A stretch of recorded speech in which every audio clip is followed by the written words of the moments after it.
चलिए जानते हैं भारत के हर राज्य हर जिले से आई तेज और बड़ी खबरें, वो भी बेहद ही कम समय में। वीडियो को लाइक करें, चैनल को सब्सक्राइब करें।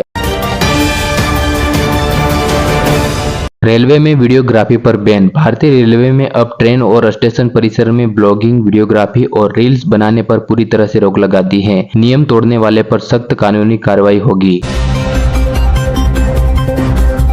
वंदे मातरम पर लोकसभा में बहस। गीत के 150 साल पूरे होने पर आज लोकसभा में एक बड़ी बहस हो रही है, जिसकी शुरुआत पीएम नरेंद्र मोदी की है। पीएम मोदी का कांग्रेस पर हमला। प्रधानमंत्री मोदी ने कहा कि कांग्रेस ने 1937 में गीत के छंदों को हटाकर वंदे मातरम के टुकड़े किए और इस घटना को देश के विभाजन से जोड़ा। उन्होंने कहा कि यह गीत आजादी के संघर्ष की शक्ति था। कांग्रेस का पलटवार। कांग्रेस ने पीएम मोदी पर इतिहास को तोड़ने मरोड़ने का आरोप लगाया है और कहा है कि 1937 का फैसला राष्ट्र को एकजुटता रखने के लिए एक समावेश कदम था। वंदे मातरम को राष्ट्रगीत क्यों बनाया गया? इसे राष्ट्रगान के बजाय राष्ट्रगीत इसलिए बनाया गया क्योंकि गीत के बाद के छंदों में मातृभूमि को हिंदू देवी के रूप में दर्शाया गया था, जिस पर कुछ मुस्लिम समुदाय को आपत्ति थी और नेहरू ने कहा था कि इनकी धुन ऑर्केस्ट्रा के लिए जटिल थी।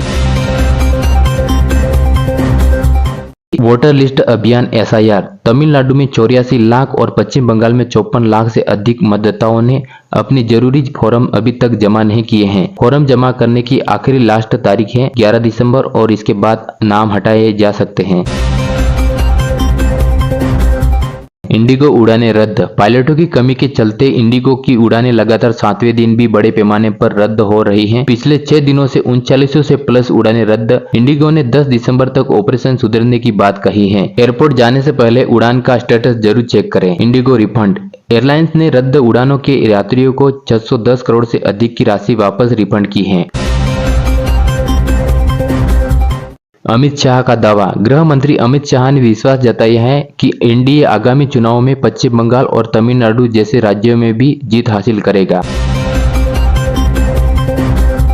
बाबरी मस्जिद की नींव पर विवाद। पश्चिम बंगाल बीजेपी नेता ने दावा किया है कि बाबरी मस्जिद के कथित पुनर्निर्माण की नींव ममता बनर्जी ने रखवाई थी, न कि हुमायूं कबीर ने। शव रखकर प्रदर्शन पर जेल। नए कानून भारतीय न्याय संहिता में बदलाव किया गया है, जिसके तहत विरोध प्रदर्शन के लिए शव का इस्तेमाल करने पर 5 साल तक की जेल होगी। अस्पताल में अब किसी भी कारण से शव को रोककर नहीं रख सकेंगे और मृत्यु के 24 घंटे के भीतर अंतिम संस्कार जरूरी होगा।